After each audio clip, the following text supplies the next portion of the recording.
And right now, when you purchase a new garage door, we're including the garage door opener for free. And what if we just need service? We'll inspect your door at no cost with no obligation. If your door ends up needing parts, we're offering $100 towards any parts needed for a repair. For all your garage door needs, visit advanced-door.com. Or call 801-989-DOOR. That's 801-989-3667.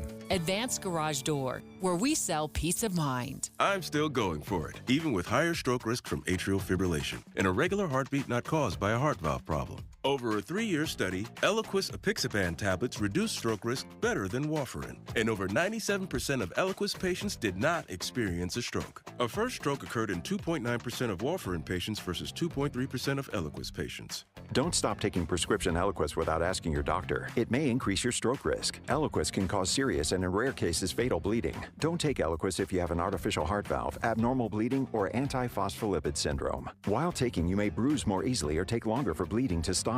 A spinal injection while on Eliquis increases risk of blood clots, which may cause paralysis, the inability to move. Get medical help right away for unexpected bleeding, unusual bruising, or tingling, numbness, or muscle weakness. Medications such as aspirin products, NSAIDs, SSRIs, SNRIs, and blood thinners may increase bleeding risk. Tell your doctor about all planned medical or dental procedures. Learn more at Eliquis.com or call 1-855-ELIQUIS.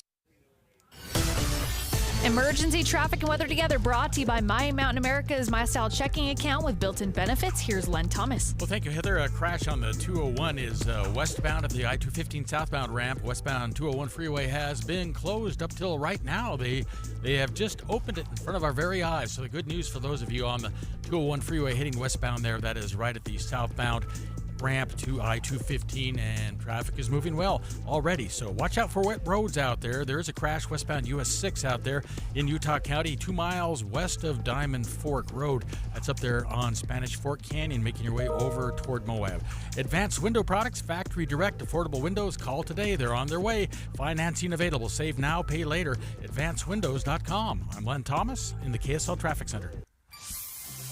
A rain-snow mix for much of the area today and tomorrow, with the highs reaching the low 50s, but that clears up by the weekend with temperatures in the high 50s Saturday and 65 for Easter Sunday. Right now it's snowy and 38 degrees. I'm Heather Peterson from the KSL Common Spirit Health Studios. Listen online at KSLNewsRadio.com. We're Utah's news, traffic, and weather station. Inside Sources. Inside Sources. Utah's top political experts break down the first 100 days of the new administration and discuss the day's biggest stories. Only on KSL News Radio. Governor Spencer Cox is telling state agencies to be prepared for a potential recession. It comes amid concerns from economists around the world that the trade wars between the U.S. and foreign countries could throw the global economy into a tailspin. Welcome to Inside Sources. I'm your host, Erin Ryder, here with my friend, Leah Murray. Leah, it's been a while since you and I have hosted together. It has been a minute. What's that about? I don't know. We should blame our producer. We're absolutely blaming the producer. Absolutely blaming him, 100%. All right. Well, Governor Cox today spoke about his guidance to state agencies this morning during his monthly press conference. He says ultimately it's best to be prepared for the worst. Now, we did reach out to the governor's office and invited him on the show today to talk about his concerns. We haven't heard back. If we do, I'm sure we will jump to that. But in the meantime, let's talk about this. Now, Leah, before we have our conversation, let's listen. In his monthly press conference this morning, Governor Cox described how and why he's asked state agencies to prepare for a recession. We're always planning for the worst. That's part of what we do every year. And we're one of the few states that does that. That's why we have such a high bond rating, a AAA bond rating, one of the few states that does. It's why we continue to rank high in so many metrics, because we truly do plan for the worst, and we're very conservative in our metrics. But look, I look at the data just like everyone else, and the possibility of a recession has gone up significantly. Certainly, the trade wars have played a role in that. There are other things, though, beyond that. And again, whether you think trade wars are good or bad or will lead to something better, everybody agrees that it's going to cause pain in the short term, and we have to be ready for that. And so we'll be very cautious in our spending when the new budget kicks in on July 1st. We'll ask people to be very cautious. We'll look at at what the key indicators are heading into July, and we'll adjust accordingly. That's what we do best. So I'm sitting here reading Forbes magazine, also listening very carefully and closely to the governor talking. And a little bit, they have got, like just a couple hours ago on their website, just a number of different economist expert types. And they're all over the map, whether there's a recession coming or not, right? So like the National Economic Council director said 100% no recession in 2025. But Larry Summers, who used to work for Bill Clinton's, like 6 in 10 are better that there'll be a recession this year. A little bit, man, you know what I love about economic numbers is they're actually like a number, but you look at them through a partisan lens. Yeah. Right? So like it's and you interpret that, the way through you a interpret partisan them lens, matters. right? So it's like, I guess what I want to say is I would have expected Governor Cox, if what I just said is true, being a Republican, should be looking at whatever economic numbers he sees, and he should say, we're going to be fine. So I can't decide. Do you know what I mean? Yeah, like, interesting. Yeah. Yeah. Uh-huh. Well, all right. So this is the question that I wanted to ask you. Do you think this is just preparatory in nature? Is this just about, hey, this could happen, and you know what? Utah likes to be prepared, kind of like he said in that clip, right? We like to be prepared. We like to look down the road. This could happen. Just get ready. Is this just kind of a hey, just in case, make sure you got your ducks in a row, make sure you've got your stuff, everything set? Or is he getting bearish on this? Yeah, I mean, I like how you just said we're always preparing for the worst, but usually elected officials don't talk about the worst. Does that make right? Like usually what elected officials, if they're in power, is they try to spin it. Well, they don't, because now we're talking about it. Right. So you let other people say what the worst is, and you're trying to say something that like it's going to be fine. I mean, I think it depends on what happens with tariffs, right? Sure. What I heard President Trump say was he was hoping Jerome Powell would be he terminated. So he didn't say fired, and I was like, and my we're going to be goodness. talking about that later in the show. So like I think it's like, how many big things can you do economically? How many big words can you say as the president, which just rocks markets all over the globe, before we don't become bearish? Does that make sense? Because everybody has got to be thinking like Governor Cox. Everybody's got to be thinking, for sure. Oh, this might really not end well. We've seen this film a number of times before. And I'm just going to like bunker down, right? Like, and make sure that, like you said earlier, all my ducks are in a row. Well, the second, as soon as that press conference on Liberation Day happened and all those tariffs were announced, the first thing people started talking about was, are we headed into recession? And we've been talking about this for several years, right? We've been talking about our economic outlook. If you look at economic history, we go through cycles where you have really good times, you hit recessions, and it kind of, goes up and down like a roller coaster. And it's been a while since we've had a recession. Are we due for one? There are a lot of people who think that we're due for one anyway, and that some of the measures that we have taken to avoid it have put us at even higher risk of ending up in one to begin with. So is this something that's coming no matter what? And how do the tariffs factor into that?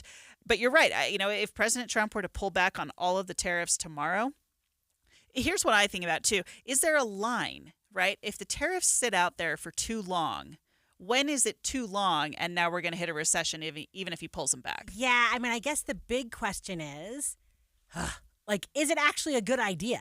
Right? So I don't know. Tariffs? Yeah, if you're listening to me, right. Yeah, we've had lots of conversation about that. And I've been asking every economist I know, and none of them will go on the record.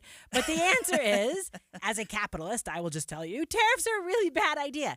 If they are being used to bring people to the table so that the president can negotiate bilateral trade agreements, right? Like, what did he say? He's going to do like 70 or some ridiculous number in the next, like, however many days. Then that seems like a fun gamble. Does that make sense? It is a gamble. And it leads back to my question. How long how do those sit out there? But again, he's also messaging the reason we want tariffs is so that everything will be built in the United States. But if it's actually the case that we're doing the tariffs for the deal making that we're doing, it's not actually about the factory building, right? So then we got to talk about, does that actually affect labor in our country? Does it actually Well, building factories takes time. It takes years, right? Right. And we don't. If we continue on this course, we may not have years before we hit. And a by the recession. way, if everyone's bunkering down because everyone's worried, nobody's building a factory. Yeah. Right? So if the economy is like a hot mess, like it looks like it could be, then it is the case that any intelligent person's going to hoard their money. Do you know what I mean? No one's going to be like, this is the moment to go out and do a weird investment and let's just start building chips here in the United States. Right. So when you ask the question, like, how long does it have to be out there? Like, I think tariffs is a part of it, but I think it's also like threatening the Fed Reserve Chair. I think it's also like how we talk about this stuff. I think it's like, does the Commerce Secretary, who's kind of in hot water right now, does he go the distance? I mean, like, there are a lot of different weird things happening in economic elite circles that makes everybody kind of nervous. Yeah. Right? So, like, it's not just tariffs, right, Aaron? It's like all of that drama. Then on top of that, you add in the fact that politics is fluid and dynamic. If Congress does not put these tariffs into some longer term measure also, then if you're looking at building a factory and you know it's going to take you a few years to get a factory up and running, but Trump only has to the end of this term, and then you're looking at an open seat for the White House again, that's an entirely different gamble, because if you, with a new president in there, even a Republican president could have a very different viewpoint on this than Donald Trump. And so that is also going to factor into your timeline. How do I look at this in the future if I know that by the time I get this factory built, we could have entirely different incentives?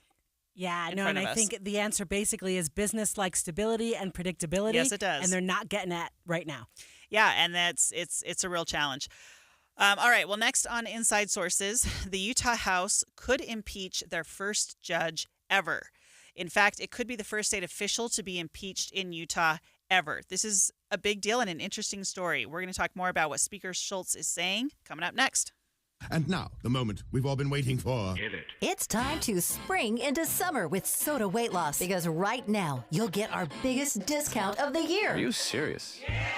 Just 3 weeks in, and the pounds are dropping off very quickly. I am down 26 pounds in 3 weeks. Every single day, Soda Weight Loss is helping people let go of the weight. Without drugs, without hunger, and the weight stays off. I let go of 50 pounds. It felt unreal. I was so proud of myself. My body did exactly what it wanted to do. I just gave it its tools. Let's spring into summer right now with Soda Weight Loss. If you want to look like this for summer, now is the time to join America's #1 weight loss company for client satisfaction and results. Remember, this is our best offer of the year, so let's go. Get started now at SodaWeightLoss.com. That's SOTA weightloss.com. Soda is, say it with me, state of the art. Make Mother's Day easy this year and get the best gift ever, a blanket from Minky Couture. Minky Couture creates the amazingly soft, comfy, and cozy Minky blankets and robes.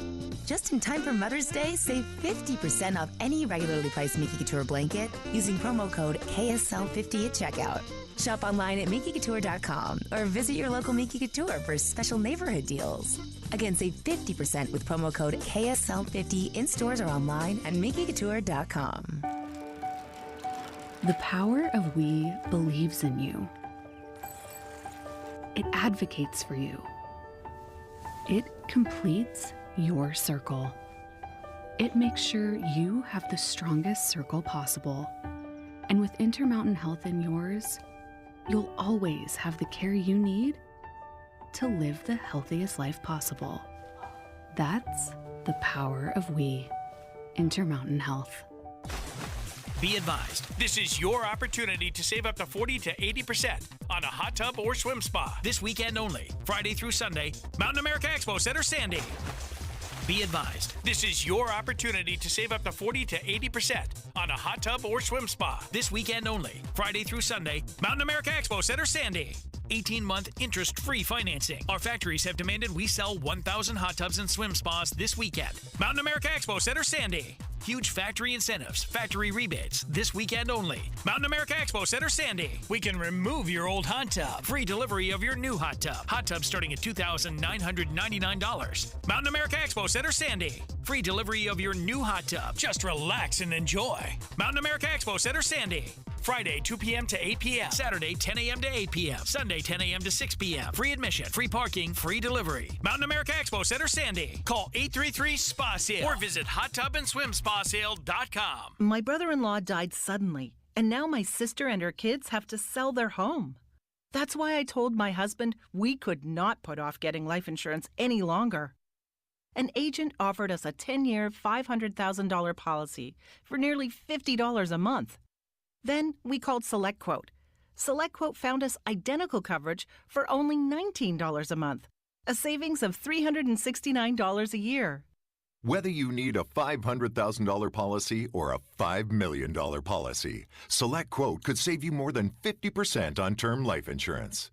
For your free quote, call SelectQuote at 1-800-330-1991. That's 1-800-330-1991. Or go to SelectQuote.com. That's 1-800-330-1991. SelectQuote. We shop, you save. Full details on example policies at SelectQuote.com/commercials. Did you hear? A recent stash of $10 gold Liberty coins from the 1800s has been found. These gorgeous gold coins are as bright and shiny as the day they were struck in the late 1800s, and less than 200 of these gold coins are available. Coin experts are calling this gold find an incredible opportunity. Call 1-800-917-4635, and you are guaranteed a $10 gold Liberty coin minted by the U.S. Mint in the 1800s. But with extremely limited availability, you must call now. These gold Liberty coins from the 1800s are still in uncirculated condition. That is history you can hold in your hand. To learn more, call 1-800-917-4635. Call now and you'll receive a free American Coin Collector's Bonus Package, a $40 value, free with every order. Call 1-800-917-4635 now to secure your $10 gold Liberty coins dated from the 1800s before they sell out. That's 1-800-917-4635. Inside Sources. Inside Sources on KSL News Radio. Nationwide, there have been calls for impeaching judges based on their decisions, namely, recently, those who have ruled against President Trump. You've got Leah Murray alongside Aaron Ryder. I'm just going to pause for a moment and be a professor. Is that okay, Aaron? All right. Do you know why? Is this a test? No, it's a little bit of a lecture. Do you know why we have impeachment? Okay, tell me. Take me back to law school. Yeah, so back in the day in English politics, the king was absolute. Yeah. Right? So you couldn't do anything to him. If his dad was king or his mom was queen, he got to be king, and he was absolute. So what you would do, what Parliament did, was invented impeachment so they could kind of like call the king into, like kind of smack his wrist a little bit by impeaching a favorite. Right? So you'd say, like, this person is one of your advisors. I can't do anything to you because you are hereditarily the king. So I'm going to impeach this guy because I don't want you talking to him anymore. So impeachment comes to us as a way for the legislature to check, right, the executive branch. And then kind of also when we're thinking about judges, we're like, maybe we could give this power to check the judiciary branch to the legislature as well. So it's absolutely designed for the legislature who has feelings to smack the wrist of anybody in an executive office or anybody in a judicial office. You said in the last segment when you were teasing this that no one's ever been impeached ever in the entire state of Utah's history. Like ever. Like, wow. So I know. Right? Like a little bit, I got to just pause. Although let me just say this. When it comes to impeachment, it's a hard one. Federally, only 15 federal judges have ever been impeached. Yeah, it doesn't happen very often. Right. And only 8 of them were actually convicted. Yeah. Right? When we think about our executive branch, right, we don't often, they impeached Biden's, I think, Secretary of Homeland Security. Yeah. And it was stunning to everybody because that never happens. But I wanted to start this whole conversation with saying, actually, like, maybe it should be used more. The point of impeachment is one of the checks and balances tools where you say to the legislature, do you have feelings about what is happening? One of the ways that they get to assert a check on the other two branches, like in the list of checks and balances, is through impeachment. Well, and, you think back to the founding of the country, even in the Federalist Papers, they talk about impeachment, and they talk about it in regard to the judicial branch and what are we going to do, particularly with regard to the Supreme Court. If we have members of the Supreme Court who are appointed for life, there has to be a check. There has to be a way to punish bad behavior, and if they're not going to be elected or retained through election, then there needs to be some other mechanism, and impeachment was the way they came up, was the vehicle they decided to pursue. Yeah, and what I love about this, I just want to tell you, the first judge convicted by the Senate was John Pickering in 1809. So the guys who wrote the Constitution, are you with me, were the people who would have impeached him and convicted him. So I'm just trying to add, like, the founders actually thought this was a thing. So they didn't write it in there to be some, like, weird clause, right? They were like, no. If we think someone's misbehaving, we should be able to impeach them. So that's a lengthy, thank you for being a professor student with me. But I wanted to just set the groundwork for the fact that House Speaker Mike Schultz has been telling KSL TV that if judges don't resign, the House will begin impeachment proceedings. And Aaron, people are talking about it, right? So as though this is something wrong or an overstep by the legislature. Well, and let's clarify what we're talking about here, because there are two judges who have been in the news recently and have had criminal charges filed against them. One of those judges has resigned, and once that resignation has happened, the story's basically over. As far as you can't impeach somebody who's not there. Right. So that's over. But the other one has not yet resigned, and that's the one that Speaker Schultz is intentionally talking about, saying if he does not resign soon, he's had criminal charges brought against him. If he doesn't resign, then the House is going to impeach him. And we've also seen Carrie Ann Lisenby, who's also in House leadership, step up recently on X and in support of Speaker Schultz's comments here. So, okay, so then it's novel in the sense that we have not used it in Utah. Ever. Which I also think actually maybe says something about the way that our three branches work together here in Utah. Right? Because we do have... Which sounds like you like that.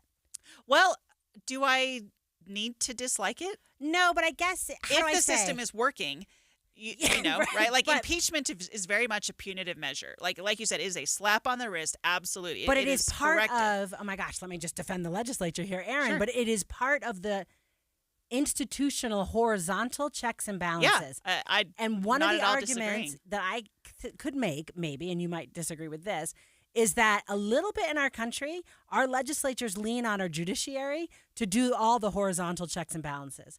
So a little bit, the legislatures have been going, we're not going to do anything. If you don't like it, sue, and the courts will decide whether this thing is unconstitutional or not.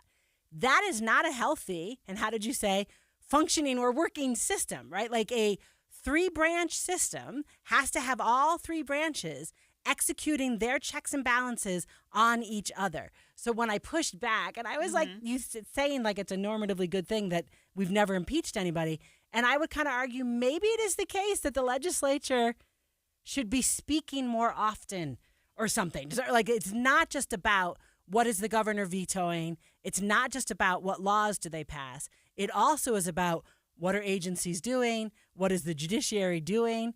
And the way that we kind of frame this, I think, because it's never happened before, we say, feels like an attack.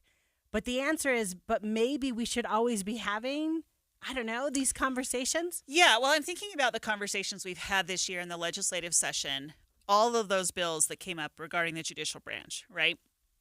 And a lot of that was the legislature pushing back on the judiciary and saying, hey, under the Utah Constitution, we're going to set the federal stuff aside for a minute because that's its own animal. If we're just talking about the state of Utah, under the Utah State Constitution, the legislature has authority to dictate much of how the judiciary operates. And so if we feel as the legislature like the judiciary isn't doing its job, then we have the right and the responsibility to enact laws that change it. They have taken steps in the past as well. We've got the judicial review process, right, that we've talked about. It shows up on your ballot. Are we going to retain this judge or not? I think maybe that's one of the reasons why you haven't seen impeachment, because the few judges who have not been retained or who have stepped back because of that review process are probably the judges who would be subject to impeachment. Yeah. Right? So maybe we haven't needed the impeachment process as much because of that. But in this case, we've got a judge who's had criminal charges brought against him. We're not at that judicial review point yet for the ballot, and he has not resigned. So this is maybe a unique situation. Or it's like, how come we haven't impeached him already? I mean, a little bit, Aaron. It's like, I'm telling you what, if a judge has been charged with the things that I am reading that this judge has been charged with, this is pretty awful. Yeah. my goodness, I feel like the legislature should have already done it. Well, and my question is, why hasn't he already resigned? Because people don't give up power easily, Aaron, right? I know, but... So here's the thing I'm trying to say. If it is the case that we are not impeaching someone who seems like so obviously should be impeached, then impeachment becomes a tool that has no meaning, right? Like, we're not even using it. This is clearly a high crime or a misdemeanor. Okay. We don't even have to have an argument about it, and we still haven't used the tool. If the tool exists for a reason to assert horizontal checks and balances, I guess what you hear me saying is I want the legislature actually doing it more. Yeah, I mean, and I'm not necessarily opposed to that, right? Like, I'm thinking through, like you said, it's interesting that we've never had this in the state of Utah. And I think there are a number of reasons for that I don't think are bad reasons or incorrect reasons. I don't think the legislature is shying away from its responsibility. But I also think it's like superhuman reasons. So, like, the answer is nobody ever wants to have a hard conversation with somebody. No one really likes to, like, fire anybody. No one ever really wants to say, like, man, what you just did was so out of bounds, it's not even funny. And maybe we should just encourage a little more of these hard conversations. Yeah, but I do want to give the legislature credit. They're not afraid to have hard conversations. And I also think that if you have other means, like the judicial review process, that gets you to the same result, who cares what tool you use? Then why did we need impeachment in the first place? Well, and that was my historical point, right? Like, it is absolutely. But they do different things. And maybe the judicial review historically has gotten you there where impeachment would otherwise. But impeachment also exists for a moment like this, where you're not at the judicial review and you need or may want to protect people from this judge who's in power. So now you use impeachment. All right. When Inside Sources returns, I hope we stay feisty. Aaron Ryder will go to the national stage and talk about the latest threats, from the Trump administration towards Harvard University. Stay with us.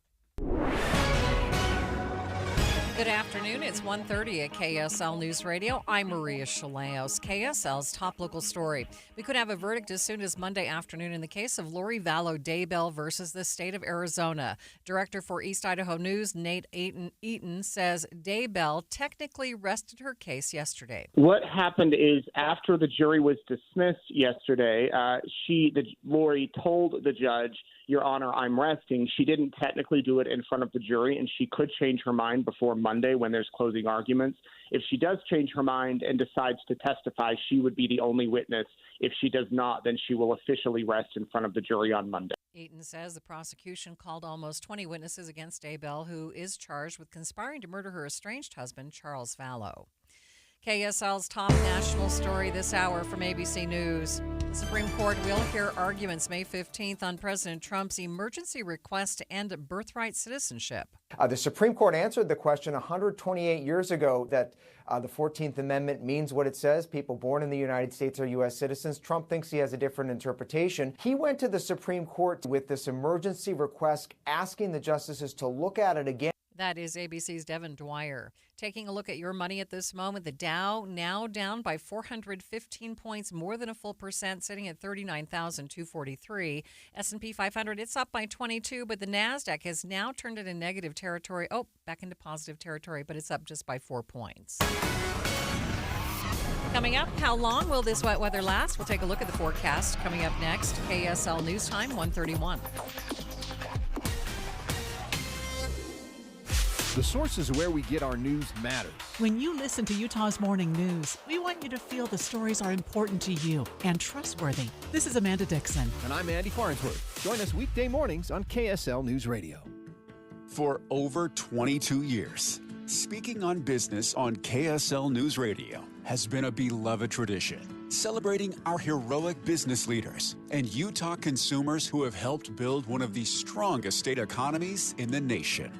Now, under the stewardship of the Salt Lake Chamber and hosted by Chamber President and CEO Derek Miller, the program continues to shine a spotlight on those who make Utah's business environment dynamic and thriving. With his expertise and passion, Derek brings the stories of our business community to life. As part of the Salt Lake Chamber, Speaking on Business is proud to continue its legacy of highlighting inspiring stories, trends, and special guests. Support Utah businesses now and be part of Utah's thriving economy. More information can be found at slchamber.com. That's slchamber.com. KSL.com. As a business owner looking to take your business to the next level, it's all about the right marketing. But what exactly is right for you? At KSL News Radio, we are ready to help you craft the perfect comprehensive strategy. Whether it's our powerful talent endorsements, engaging live interviews, creative production, live events, or our extensive digital platforms, we've got you covered with the right solution. Contact Stephanie Palmer today, spalmer@ksl.com, and let's grow your business together. Email spalmer@ksl.com. Everyone needs a checking account, so get the one with built-in benefits to complement your unique lifestyle. Mountain America's My Style Checking has perks no one can pass up. You'll enjoy sizzling restaurant deals, peace of mind mobile phone protection, timely telehealth access, built-in identity protection, and clutch loan rate discounts. Make My Style your lifestyle at Mountain America Credit Union. Visit macu.com/mystyle. Insured by NCUA. Membership required based on eligibility. Some benefits require no cost registration or activation. Terms, conditions, and exclusions apply. Traffic and weather together. It's brought to you by Mountain America's My Style checking account with built-in benefits. And let's check in now with Len Thomas. Taking a look at the traffic flow this afternoon, we're looking at still some little bit of slow traffic as you make your way on the 201 freeway toward a former accident. Actually, just refreshed that. That's all gone. And that accident's been gone for a while, thank goodness. A little bit of slowing, though, on the Bangerter Highway as you approach the 201 in either direction. Also, we do have a fresh crash. It's actually northbound on the I-215 westbound at 1900 South. It's on the right shoulder out of the way, and crash out near Dugway. SR 199 is eastbound as you make your way just past Terra. KSL Mountain Home Services text line at 57500. Give us a text and let us know what's going on out there. Whipple Service Champions, your cooling, heating, plumbing, drains, and electrical specialists. Whipple that way. I'm Len Thomas in the KSL Traffic Center. Well, weather with us for the next couple of days. 80% chance of rain, snow mix today. 60% chance tomorrow. Then Saturday, that goes down to 10% chance with a great-looking Easter Sunday. Right now, 39 degrees in downtown Salt Lake City. I'm Maria Chaleos from the KSL Common Spirit Health Studios. Listen online at kslnewsradio.com. We are Utah's news, traffic, and weather station. Inside Sources. Inside Sources. Utah's top political experts break down the first 100 days of the new administration and discuss the day's biggest stories. Only on KSL News Radio. The fight between the Trump administration and Ivy League universities continues today, with the focus ramping up on Harvard University. This week, the university president basically told the nation's president to pound sand when it came to the administration telling the university what kinds of policies it should have. That resulted in federal funding freezes. But it's not over there. Now there are reports the IRS is looking for ways to remove Harvard's nonprofit tax status, while the Department of Homeland Security looks to bar the university from admitting foreign students. Leah, I'm very excited to chat with you about this because you are in higher education. But I'm not at an elite school like Harvard. No, but so you I are. want to be really clear because I know people will say, she's two-faced because last time she said this. But the answer is public universities absolutely answer. Does that make sense? So, like, I'm sorry, I totally just talked right over you, Aaron. No. I mean, this is the conversation, right? Like, what can the president do this? What is appropriate here? Because it's not just the IRS tax-exempt status, which is a big deal. Now it's also preventing the university from admitting foreign students. And Harvard has a lot of foreign students. Yeah, so what I think is interesting, I just want to, interject in this so we can talk about it. It is not every Ivy League school that's being investigated or paid close attention to. We are talking about Ivy League schools that are in Democratic states. So it's Harvard University, Massachusetts, that's Boston, Columbia University, that is New York City, Brown University, that is Rhode Island, the University of Pennsylvania. Now, Pennsylvania is not a red or a blue state, but it is a battleground state. It is. And they've gone after UPenn a little bit. Yeah, I just got to say, I think if this were writ large, so I want you to hear me, how I want to frame this conversation. If it were the case that the president felt that elite private institutions were not using the money that they were getting from grants or were not using the money that they were getting from the federal government well, and then they were kind of investigating all of the elite private institutions, I don't know that I'd be saying much different because a little bit I feel like private institutions are not supposed to be told what to do by the federal government. But I might be saying it a little bit differently, right? Because the expectation is, as you said on the air the other day when I was listening to you, if you get a grant, there are stipulations. Sure. I'm someone who's gotten a grant from the federal government. There are stipulations, and you sign off to do all of that when you get that money. So all of that seems fair. What I don't like about this is it feels very politically targeted. So it is the Ivy League school in the Massachusetts state. It is the Ivy League school in the city of New York. It is the Ivy League school, right? And a little bit, you're like, then this actually isn't a principle, Aaron. This is just political fighting. And then what are we talking about? So are we having a conversation about whether higher ed and the elite schools have really gone off track, which is an interesting conversation to have, or are we having a conversation about the fact that Republicans don't like schools in Democratic states, and then it just is icky? I don't even think it's as much about schools in Democratic states. I think it's about schools where there were riots and schools where there have been very public issues with regard to, I mean, Harvard had that whole Harvard admittance case that went up before the Supreme Court, right? There have been very big public issues with some of these schools, Columbia, Harvard, et cetera. And so we're not hearing about Northwestern. We're not hearing about Vanderbilt, like you had mentioned earlier. We're not hearing about some of these other universities. We're hearing about the ones that have already been in the news. And so I don't even know if it's as much, because you take a school like Northwestern, right? You've got Chicago is pretty darn blue. There's a lot of blue stuff coming out of Chicago, but Northwestern is not on the target list here. So I don't even know that it's Democratic. I think it's Trump trying to make a point, because the students, right? Okay, Harvard, you can't even admit foreign students now. Well, it's those foreign students. It's Columbia, where we have the 2 students who were involved in the pro-Palestinian movement that are now being, heading out of the country, right? Yeah, so I'm just going to push back a little bit. Okay. And then we can have the conversation you actually want to have, Aaron. I do apologize.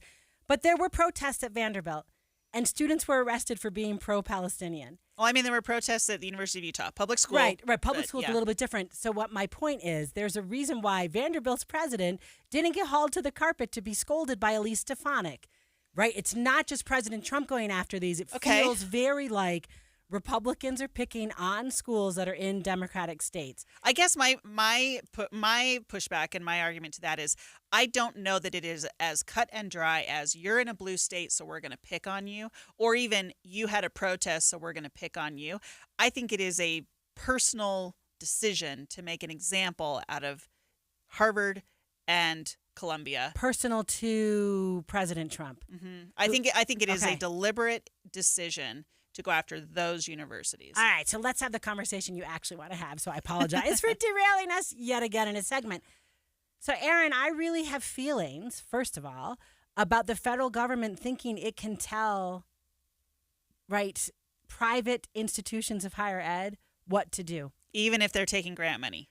I think a lot of grant money. I think they can tell an institution what to do on that grant. Okay. That is a very specific. Now, for the record, you are cutting funding that might have cured cancer. Mm-hmm. We are cutting funding that's helping people. Yeah. So it feels super petty. And these are big research institutions, right? And there's a reason why our higher education is like the envy of the planet, because our government funds long-term medical research, which has we get Nobel Prizes all the time as a result of this long-term medical research that we're cutting because we're mad about a protest from last year because our president has a personal feeling about it. So I've got feelings about that. So let's just put it there. But the answer is, you can't cure cancer unless the government gives you the grant, and you've got to sign all the stipulations. So I guess we don't get the $2 million in grants to cure cancer. And that's a different conversation, but I'm with you. Probably that's okay. But that is entirely different from the federal government basically saying to Harvard, we'd like to put you into receivership. We are now going to be in your admissions committee. We're now going to be telling you what classes are going to be taught. We're now going to be telling you how you monitor free speech on your campus. That is Aaron, just tell me if I'm wrong, and maybe I am, but that is a writ large. That is not specific to a grant. That is an entire vibe, culture of a campus, and I do not want the federal government telling a campus what to do. Okay. If people don't like it, they don't have to go. Well, all right. So here's where I'm going to push back and ask you questions. Has the federal government in administrations past not imposed on universities. I mean, you think about university culture now, right? A lot of the conversations that are had, a lot of the directions that these universities have taken have been at least inspired by policies that are coming out of the White House. So just because you may not like what President Trump is doing, does that mean that he is doing something that others have not done before him in an inappropriate way? And going along with that, where is the line, right? If the federal you love government, these lines, Aaron, I gotta just tell you, I'm a lawyer, right? Yeah. Bright line tests are what it's all about. But if you have the president of the United States and his administration determining that, you know, what is the interplay between the higher education system and the policy, the national security that influences in the country, and the White House, right? I don't think that those two things are completely separate and should never, ever, ever talk or interact. But that's, again, my question. You know, if Trump really isn't, you know, every president has an influence on the direction of higher ed, whether or not there's money involved. I agree Don't you with think? you. And I don't think it's ever been this, what's the word I'm looking for? I'm taking away your tax-exempt status unless you do what I tell you. So we have absolutely had presidents in the past be like, that's a favored university. I like that institution, right? But I don't think I've ever heard a president say, I'm taking away your tax-exempt status. That's not true, because there was a Supreme Court case back in the civil rights movement, Bob Jones University. The Supreme Court ruled that they were going after them for segregation, and they were doing it on a religious basis. And the Supreme Court ruled that their tax-exempt status could be taken away if it was in the public benefit. Thank you so much for like a 60-year-old case. No, man, that's why you have a lawyer with the red lines. No, I think that's fair, but I'm not sure equivalent, Aaron, and we're running out of time to have this argument. So yeah, well, I don't know. That's just the interesting thing to me, right? It's where is that line, and yes, Trump is doing it much more loudly, much more publicly, and potentially much more consequentially, but I don't know that means that he's the only one that's done it. Okay, next on Inside Sources, another battle is brewing between President Trump and Fed Reserve Chair Jerome Powell over tariffs, trade wars, and interest rates. We're going to get into that after the break.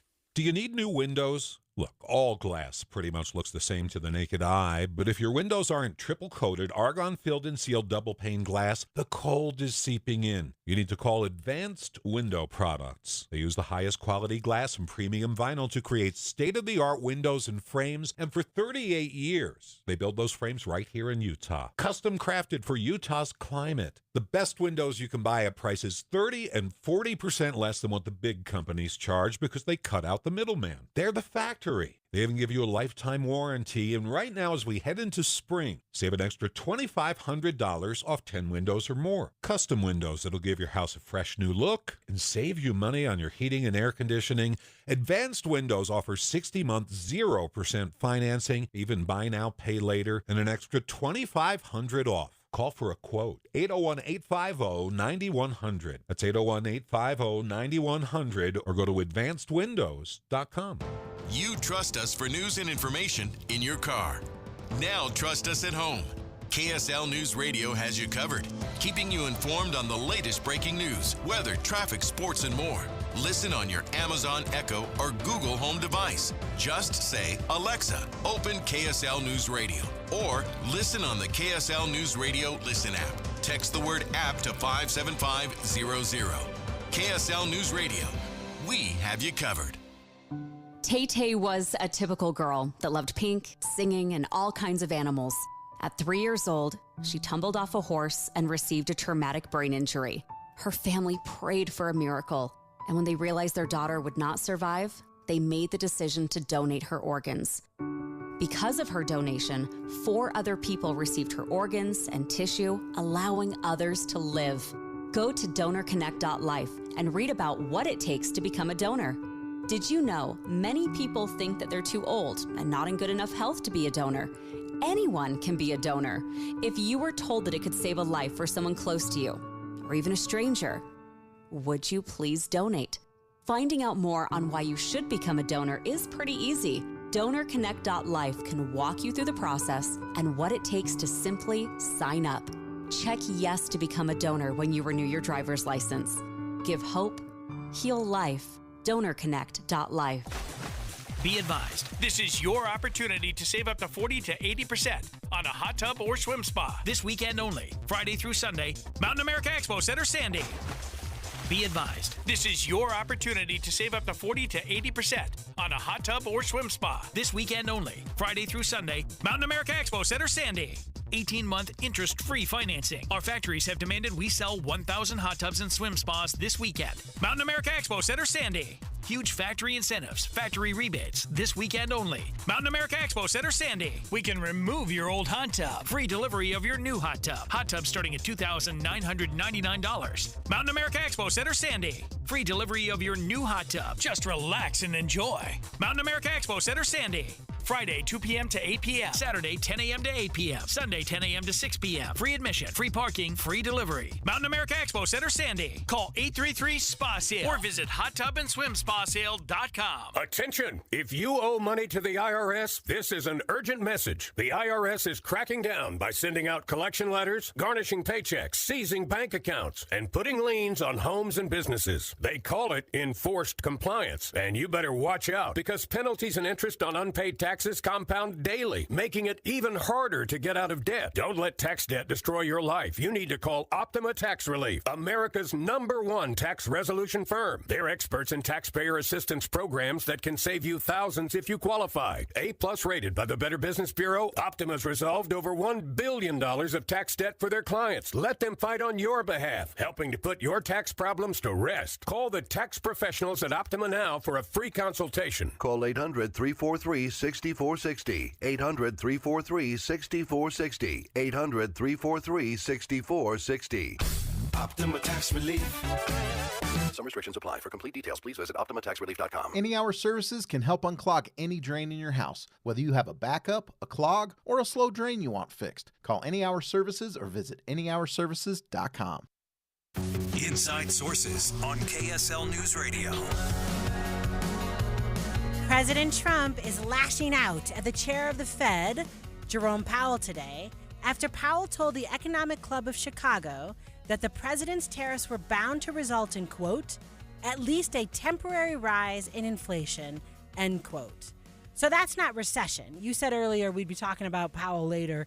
Inflation's a little bit different from a recession. Well, and I did not say we'd be talking about recession later. Yeah. Just said we'd be talking about Powell. The conversation is, I love this. Let's just parse recession from inflation. What we're talking about are economic indicators. Yeah.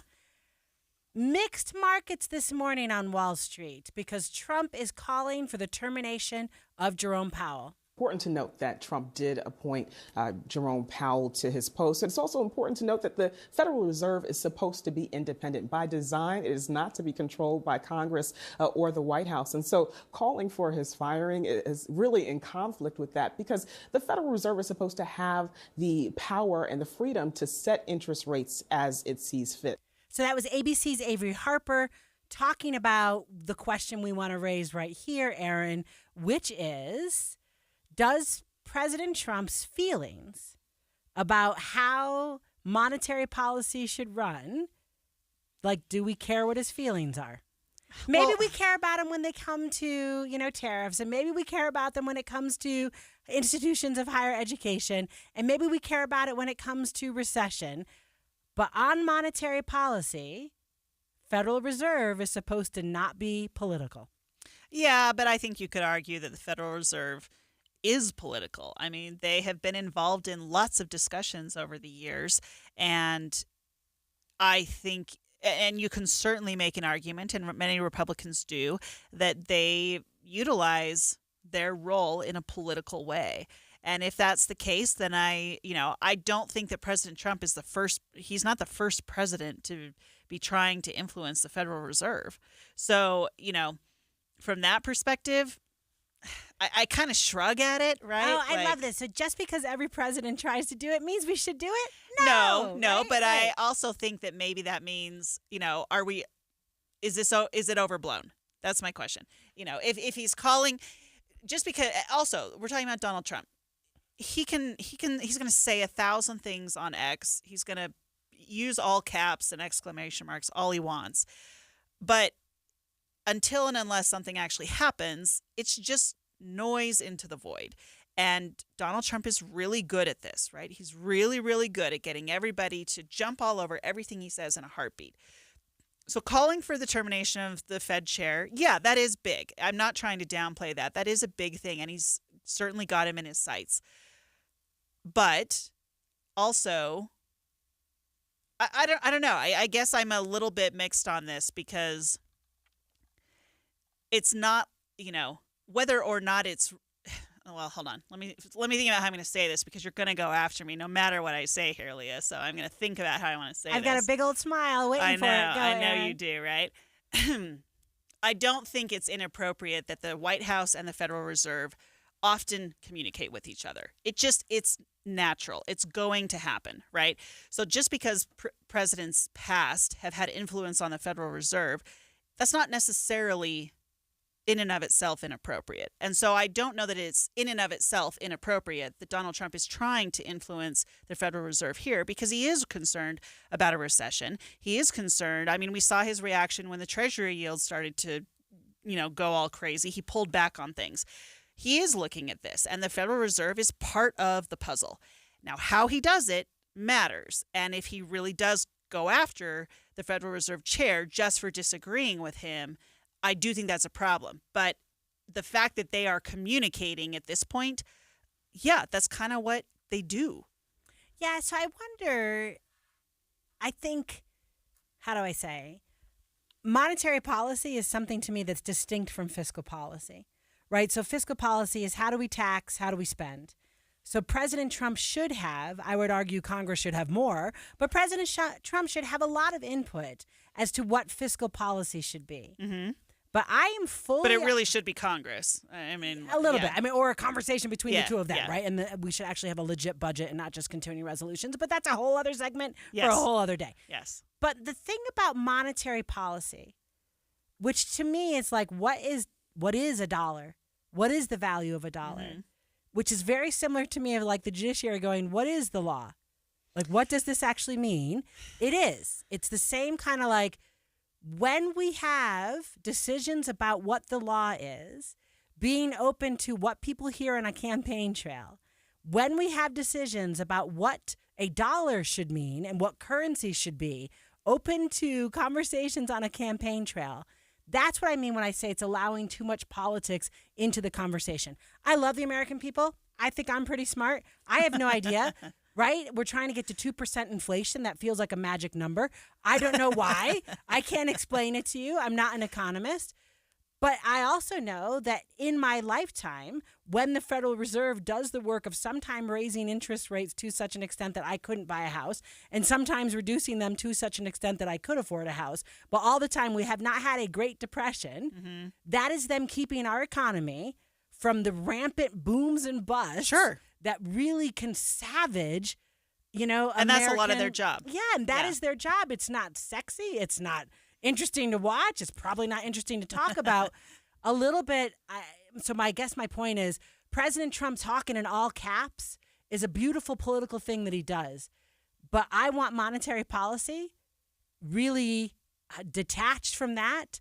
And so I need Jerome Powell and the other Fed board members to not be paying attention to Truth Social all that much. They've got to make decisions. I really respect certain areas of expertise. This is one of them.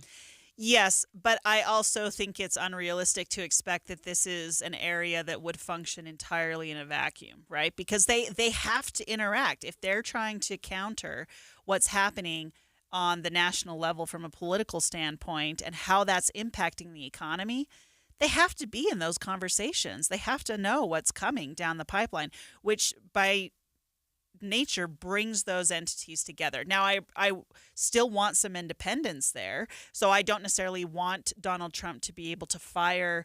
I don't necessarily want the president to be able to fire the chair of the Fed just because the chair of the Fed isn't doing what the president tells them to, right? I think that's appropriate to have the Fed chair be separate and a little bit like the judiciary in that sense where you're not subject to the whims of whoever's in charge. But expecting complete separation, I also think is naive.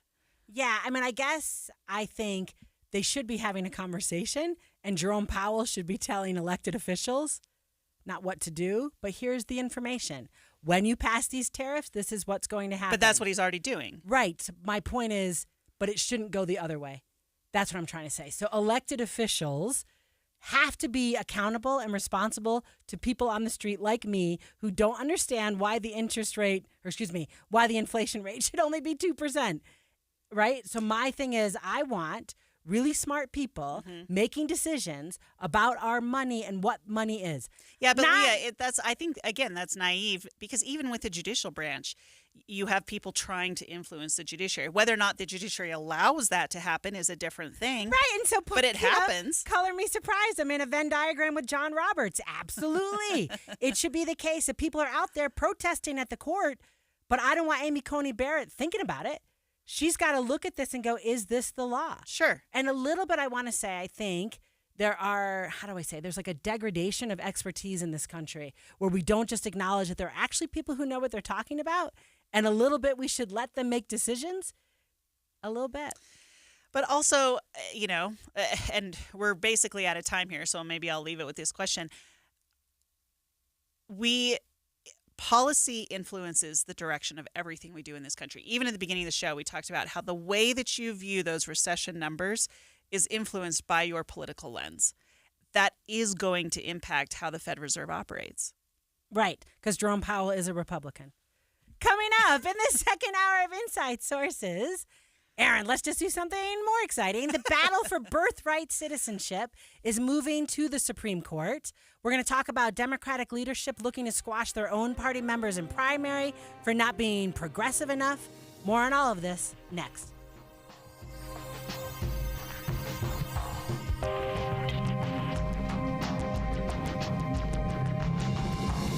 KSL FM Midvale. KSL Salt Lake City. From the KSL Common Spirit Health Studios, this is KSL News Radio. Utah's news, traffic, and weather station.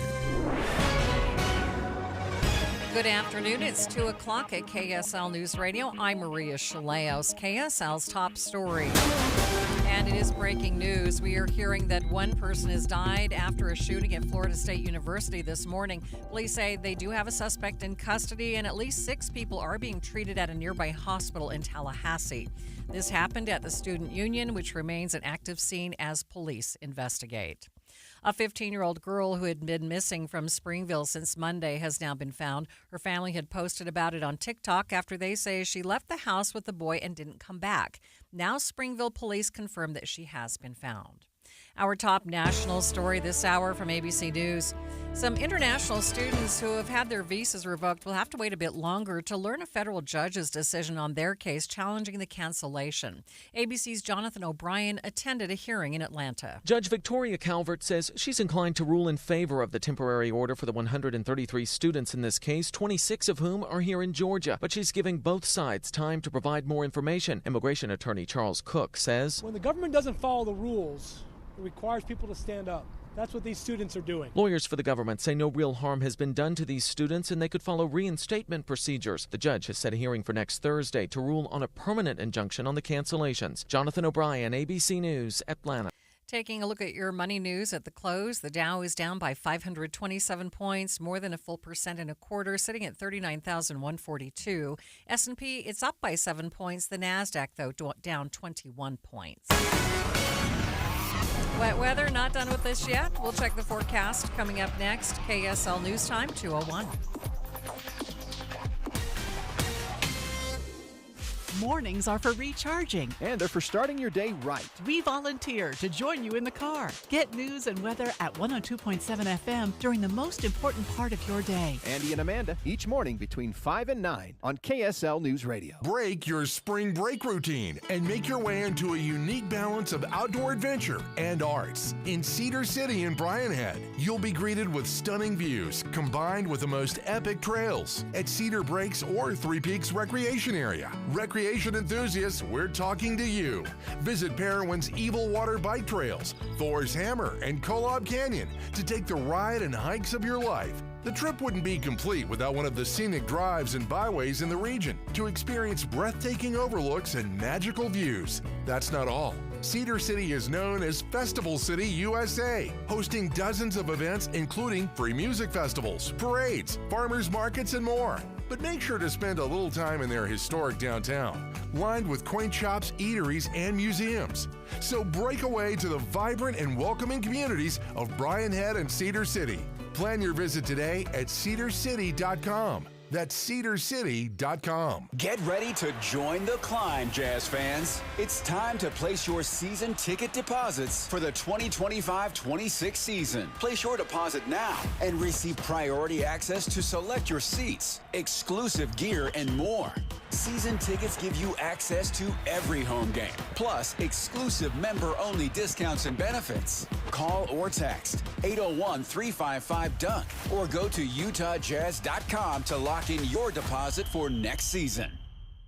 Get a head start on the warmer months ahead with a $29 AC tune-up from Yes Air Conditioning, Heating, Plumbing, and Electric. Yes offers licensed technicians and an exceptional service guarantee to give you peace of mind and help prevent expensive breakdowns. Ensure your system is working at peak efficiency and help save money on energy costs with a $29 AC tune-up from Yes Air Conditioning, Heating, Plumbing, and Electric. Call now or visit theyesmancan.com for details, terms, and conditions. Just say yes. Seems everything costs more these days. Gas, groceries, and when's the last time you checked your wireless bill? When it comes to Big Wireless, if you're staying, you may be overpaying. Switch to Consumer Cellular to get the same fast nationwide coverage without the big wireless bill. Plans start at just $20 a month, and now for a limited time, new customers can get their second month free. Call 1-888-FREEDOM, visit a store near you, or consumercellular.com and start saving today. Plans include $5 credit for autopay and e-billing. Taxes, fees, and other third-party charges will apply. See website for additional details. You know what's better than a limited time deal? An unlimited time deal. That's why the Wendy's $5 Biggie Bag with a Junior Bacon Cheeseburger, 4-piece nugs, Junior Hot and Crispy Fries, and small soft drink is available all the time. Because the best time for fresh, never frozen beef and Applewood smoked bacon is all the time. Duh. I feel like I'm repeating myself a lot. For the best deal of all time, gotta be Wendy's. Unlimited time does not mean forever. U.S. price and participation may vary. Prices may be higher in Alaska, Hawaii, and California via third-party delivery. Fresh beef available in the contiguous U.S., Alaska, and Canada. Traffic and weather together is brought to you by Mountain America's My Style checking account with built-in benefits. And here is Len Thomas. Well, Maria, it's the roads have dried out in some places. Still, watch out for wet roads on the freeways in Salt Lake City as well as in Utah County, Davis and Weber counties. In the valleys, no accidents currently, but you do have roadway restrictions in place for Little and Big Cottonwood Canyons. And checking the camera there, we're looking at eastbound I-80. Well, that's west and eastbound. It's still the same place. Lots of snow starting to come down up there, so you're going to want to be careful if you're heading up out of the city toward Park City and points beyond that. We do have a stranded car, or rather a car that's disabled. That is out there between Evanston and Emory to watch out for. April is Volunteer Month, and at the Salvation Army, we want to know if you have a heart of service. You can be part of serving 25,000 people in Utah, just like we did last year. Visit volunteer.usawest.org and sign up today. Len Thomas, the KSL Traffic Center. Still an 80% chance of showers across the Wasatch Front this afternoon into this evening, a rain-snow mix. That chance decreasing to 60% chance on Friday, and it looks like Saturday's going to be a beautiful day. Right now, 40 degrees. I'm Maria Chaleos from the KSL Common Spirit Health Studios. Listen online at kslnewsradio.com. We are Utah's news, traffic, and weather station. Inside Sources. Inside Sources. Utah's top political experts break down the first 100 days of the new administration and discuss the day's biggest stories. Only on KSL News Radio. A new development today in the fight to redefine who gets citizenship. The United States Supreme Court has agreed to hear arguments as the Trump administration moves to redefine the 14th Amendment. It comes after several nationwide injunctions on the president's executive orders to end birthright citizenship. Welcome back to the second hour of Inside Sources. I'm Erin Ryder here with Leah Murray. If you've been listening to us so far, you know that we are going at it today, We Leah. agree on everything, Erin. We totally agree on every single thing. All right, let's get a check-in with where we stand on this by listening to ABC's Devin Dwyer as he explains. The Supreme Court answered the question 128 years ago that the 14th Amendment means what it says. People born in the United States are U.S. citizens. Trump thinks he has a different interpretation. He went to the Supreme Court with this emergency request asking the justices to look at it again. Okay, so Leah, where are we with this, right? We're not, this is kind of unusual that the Supreme Court is agreeing to hear this now in May. Okay, so pause. Why is that unusual? Because the Supreme Court typically hears things from like the fall through April, right? And that's when they hear arguments. And then in the early part of the summer is when they release all of their rulings. Well, not all of them, but like that's kind of typically how the pattern works. Right, because I feel like it's like June 21st, 22nd when they Right. start dropping big opinions down on the steps, right? I mean, that's just the visual I have as they walk out and hear these opinions. So what I hear you saying is for them to hear a case in May being out of the normal order of their operations, what does that signal to you? I think, well, okay, so first of all, let's just be clear about what they're doing, right? So Trump has issued this executive order to end birthright citizenship for children of people who are here in the U.S. illegally. So pause real quick. This is the thing that got Greg Skordas, my other lawyer friend, so excited when I said, the United States has jus soli and jus sanguine birthright citizenship. And he was like, what? So that's French, basically right now, and it's 128 years of case law because it's the Supreme Court back in the 1890s said this was the thing.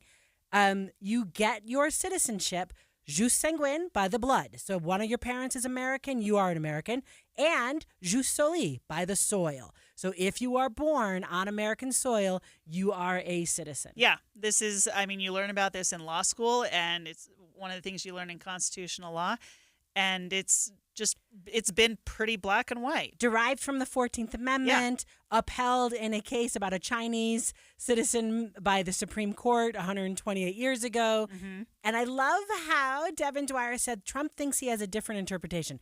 No, he does have a different interpretation, right? So what he wants to say is that little clause in the 14th Amendment that says under the jurisdiction thereof, right, allows a wedge into what seems like a really black and white issue.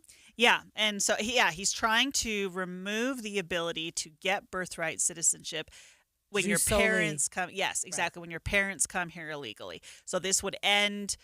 It's one of the things he's trying to target as a way of dealing with immigration and the immigration issue, because we do get people who come across the border and want to have children here so that they can stay here. And that's one of the things he's trying to target is to get at that. And I want you all to know that I have this huge smile looking at Aaron. They want to have children here because this is the greatest country on the planet, Aaron, and they want to raise their children here. I right? totally get it. Like totally what's happening. But the fact remains they are coming illegally. And so if you come illegally and you have kids here, the child now is your a kid legal citizen. is a legal citizen. That's right. And it makes it harder, because now the government doesn't want to split up the family. Now what do you do, right? Right. So that's where they're going with this. Now I would be, how does this sort of play out? One of the issues with this is that this executive order was halted nationwide by 3 district courts around the country. So Trump is appealing that. Now, the question is... Can I ask you a real quick legal question? Sure. Lawyer friend of mine. Yeah. So the president uses an executive order to overturn 128 years of case law and the 14th Amendment. I feel like you shouldn't... So one of the questions has to be in this case, can you use an executive order to do that? Well, I think that will be one of the issues in this case. Now, what the Supreme Court is going to actually comment on is a different question. Okay, right? tell me, yeah. Because the Supreme Court so far has issued, in some of their rulings, they have said, district court judge, you can't make this a nationwide injunction. This applies only to the people who actually appealed to the court. Okay, so they're narrowing the scope of it, right? So if that's you the have case, a child, in Massachusetts, that person's got birthright citizenship. But if you have a child in Louisiana, they don't. Well, this is one of the questions, right? Yeah. Is the Supreme Court going to narrow it based on the process and say, sorry, district court judges, you cannot make this a nationwide ban? And the reason why I picked on Massachusetts is the 3 states that did this were Massachusetts, Maryland, and Washington. Yeah. So I just was like, so the answer is going to be it's jus soli in those states, well, and not maybe, everywhere else, right? I mean, this is one of the directions where that the Supreme Court could go with this, because again, this is what the Supreme Court has done to date, and they're not actually ruling on the merits. They're not actually ruling on birthright citizenship, or in these other cases, they haven't actually ruled on the merits of the case. They've just pushed it back to the lower courts with instruction. Now, they could do that here. They could take, we'll see. We'll see what the ruling is. But they have agreed to hear it. And probably because the Supreme Court has already been doing that with these other executive orders. And so this is just another one in the process where they're saying, okay, yes, we should hear this, and then we move on from there. But this is likely, whatever the Supreme Court says here, it's likely not going to be the end of the story. Oh, of course not. Right. But here's my question for you. Pull out your legal crystal ball, Aaron Ryder. Don't you think a little bit the Supreme Court, they might even agree with President Trump, right? They might even agree on let's end jus soli. Yeah. But I got to think they pause where the president thinks he gets to use an executive order overturning their case law.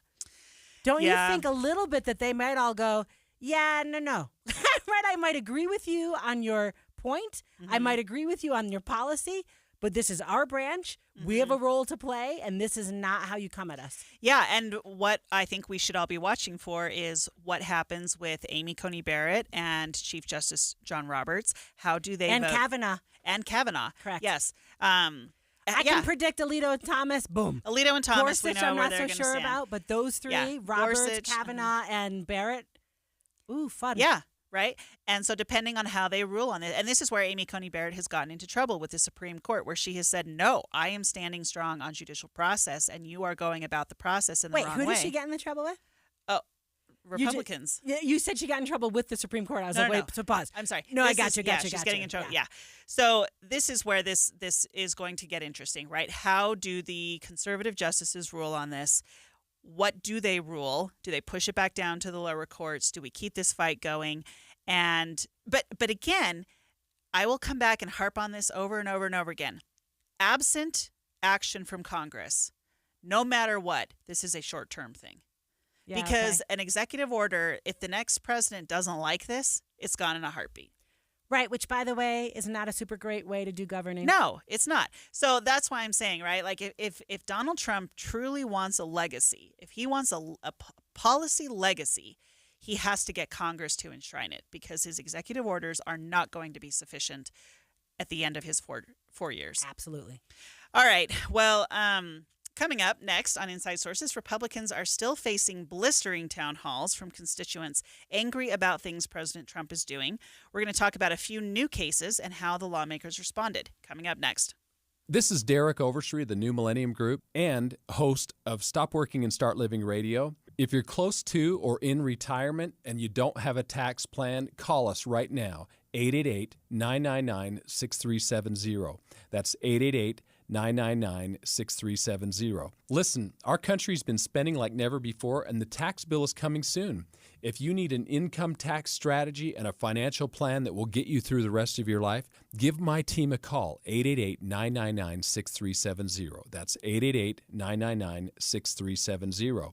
If you want an investment plan that allows you to keep more of your gains and pay less taxes, give us a call, 888-999-6370. My team specializes in the type of plan that will get you retired 3 to 5 years sooner than you thought possible. So, get a no-cost tax analysis by calling 888-999-6370. That's 888-999-6370. My team is standing by now. What's up, everybody? I'm Mike Wilson with Any Hour Services, and there's a good chance you've heard me talking about our free furnace sale. The one where you buy a new air conditioner and we give you a new furnace for just the cost to install it. About $400. Well, we still have a few more spots on our schedule we need to fill, so I'm extending the sale, but I'm not quite sure for how much longer. Definitely no later than April 30th, and once I think our schedule's full enough, I gotta pull these ads, so don't wait too long to call and schedule your free estimate. The main reason we do this sale is to give you an incentive to help us keep our guys busy when the weather's mild. And thanks to your help, we're able to keep our guys and keep growing. So if your furnace and air conditioner are ready to be replaced, you owe it to yourself to at least schedule a free estimate and get all the details about our free furnace sale. Just to recap, when you have Any Hour Services install a new air conditioner, we'll give you a new furnace for just the cost to install it. About $400. The furnace is free, you just pay the labor. If you think you might be interested, call Any Hour Services at 801-443-7400. You can Google Any Hour Services. You can even schedule online at anyhourservices.com. No one helps more homeowners than Any Hour Services. Keeping your engines healthy means protecting them in season and out. Experts trust Stable to do that, and third-party testing confirms it. Stable is the industry leader in preventing fuel-related issues, no matter if you use it in your car, boat, or outdoor power equipment.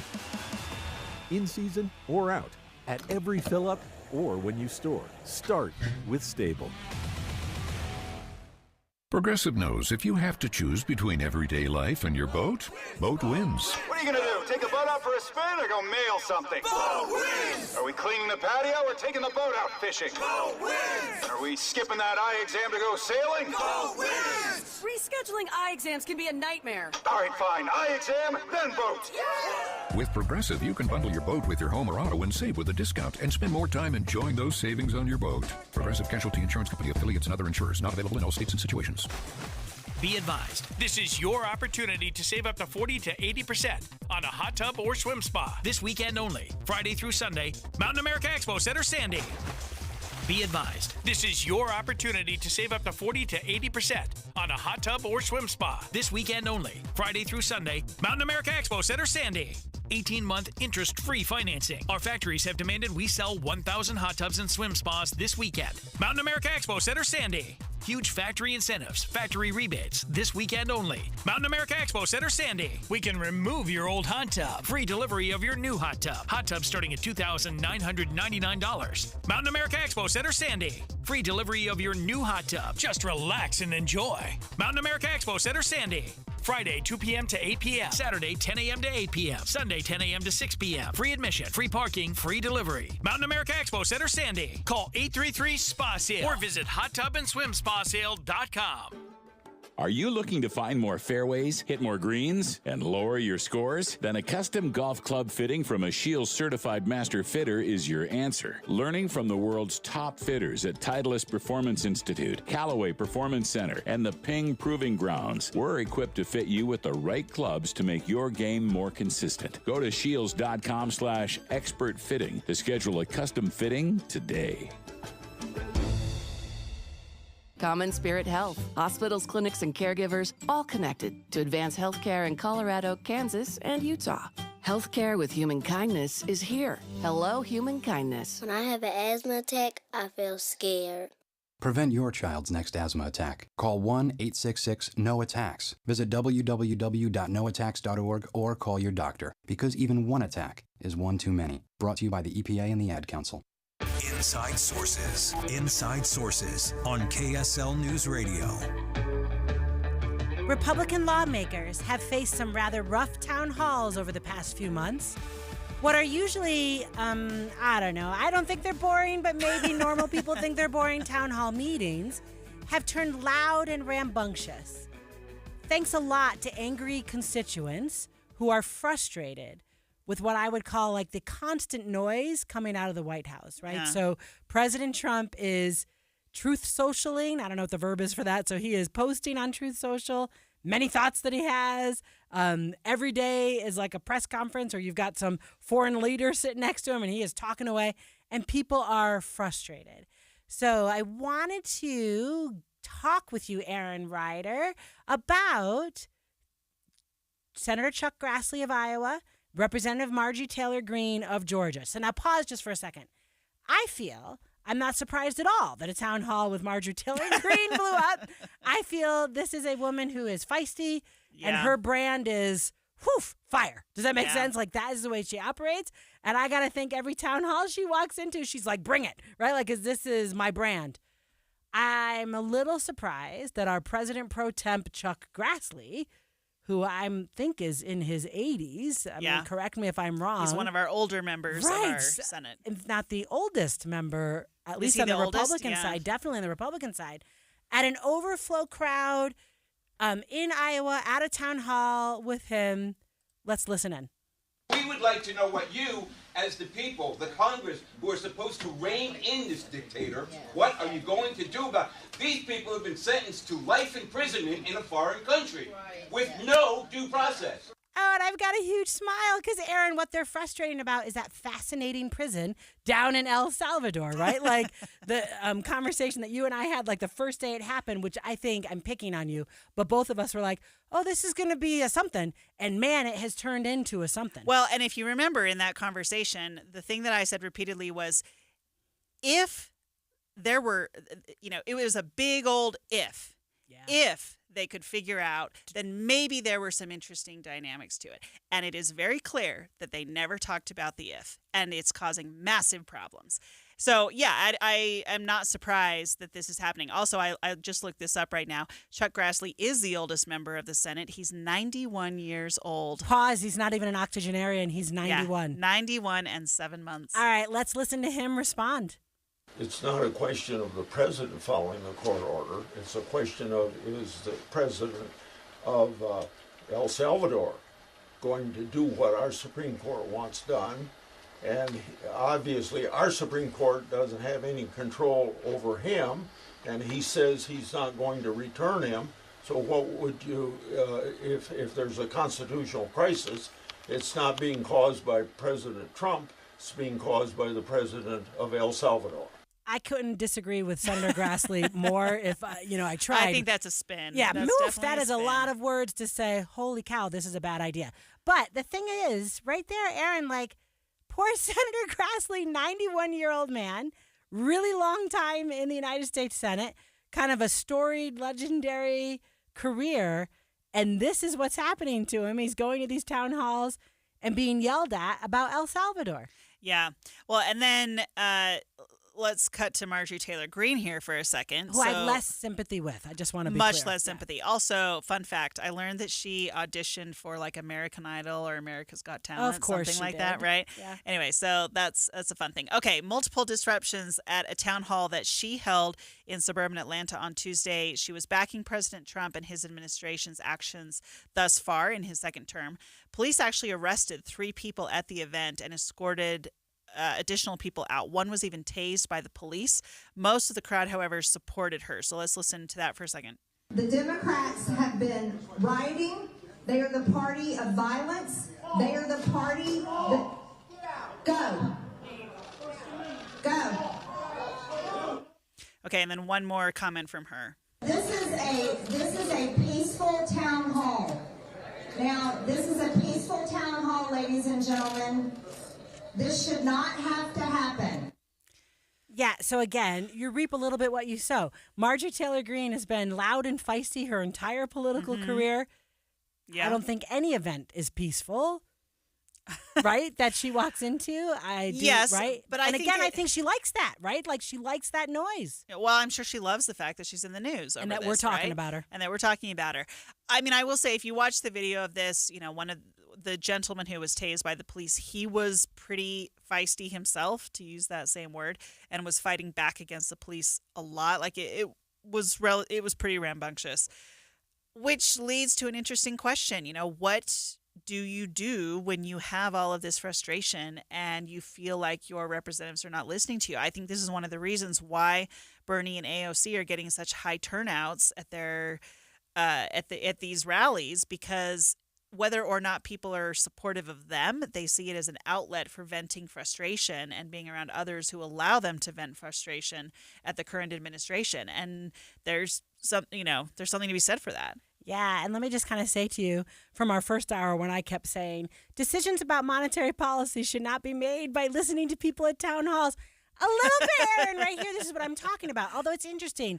Representative Marjorie Taylor Greene said, this is not a political rally. This is not a protest. If you want to shout and chant, we will have you removed. But how do I say? Isn't a town hall an invitation to a political rally-ish?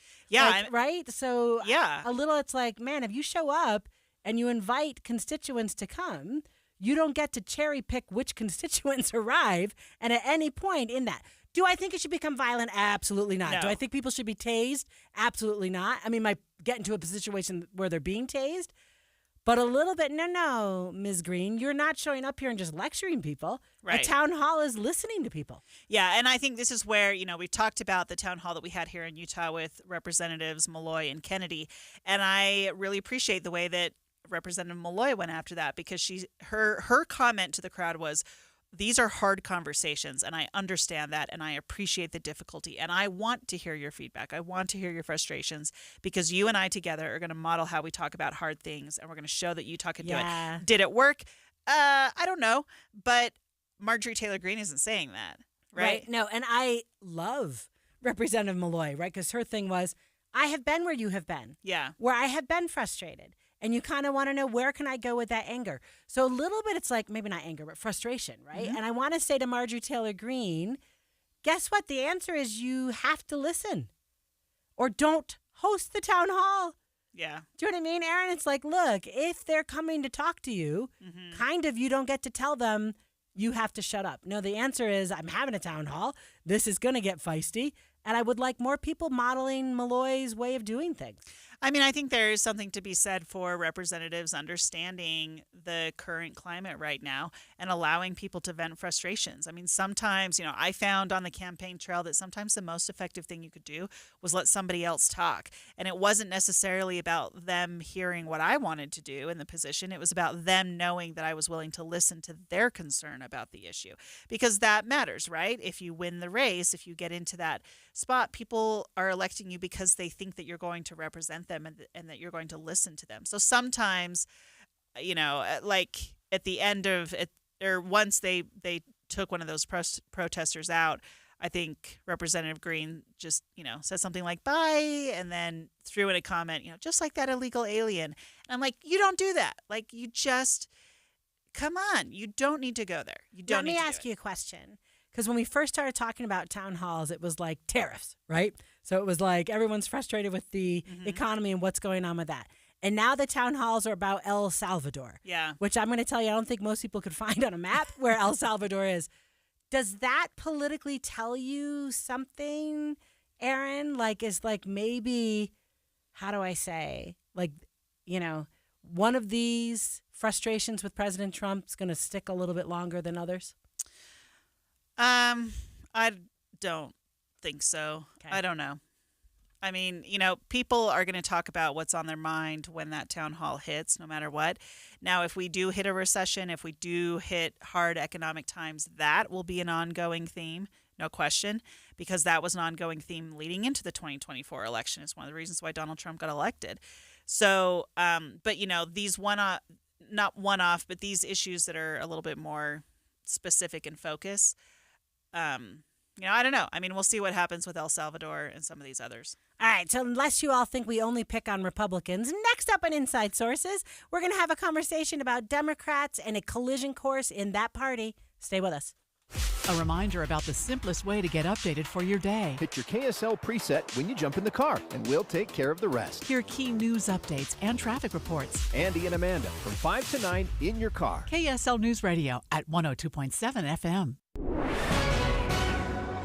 Good afternoon. It's 2:30 at KSL News Radio. I'm Jeff Kaplan. KSL's top local story this hour. Police have made an arrest in a 3-decades-old sexual assault case out of Ogden, thanks to new DNA testing. KSL News Radio's Adam Small with more. Ogden detectives have arrested Gerald Leroy McAdams after they say his DNA was linked to an unsolved kidnapping and sexual assault that happened in December of 1994. Investigators say his DNA was in the national database because he served prison time for a 1999 sexual assault and kidnapping in Washington State, where he was most recently living. McAdams was also arrested in Ogden back in 1997 for another sexual assault and kidnapping, but those charges were dropped due to a procedural issue. He's already been extradited from Washington to Utah, and investigators say he will face kidnapping and rape charges in connection to both the 1994 and 1997 cases. Adam Small, KSL News Radio. Our top national story this hour from ABC News. Google has been declared an illegal monopoly by a federal judge, this time because of its exploitation of online marketing technology. The ruling, issued by a Virginia judge, comes on the heels of a separate decision in August that found Google's search engine has been stifling competition. Google is currently worth $1.8 trillion. Your money at this moment, the Dow is down 527 points today. Coming up, more nasty weather in store. Yeah, it's true. KSL weather is next. Stay with us. KSL News Time, 2:32. At Intermountain Health, we believe life is a circle. May yours surround you with insight, a healthy perspective, trust, and reassurance. The belief that our differences aren't that different, and compassion just when you need it most. Life is a circle. May yours help you live the healthiest life possible. Intermountain Health. Do you need new windows? Look, all glass pretty much looks the same to the naked eye, but if your windows aren't triple-coated, argon-filled and sealed double-pane glass, the cold is seeping in. You need to call Advanced Window Products. They use the highest quality glass and premium vinyl to create state-of-the-art windows and frames, and for 38 years, they build those frames right here in Utah. Custom crafted for Utah's climate. The best windows you can buy at prices 30 and 40% less than what the big companies charge because they cut out the middleman. They're the factory. They even give you a lifetime warranty, and right now as we head into spring, save an extra $2,500 off 10 windows or more. Custom windows that'll give your house a fresh new look and save you money on your heating and air conditioning. Advanced Windows offers 60-month 0% financing, even buy now, pay later, and an extra $2,500 off. Call for a quote. 801-850-9100.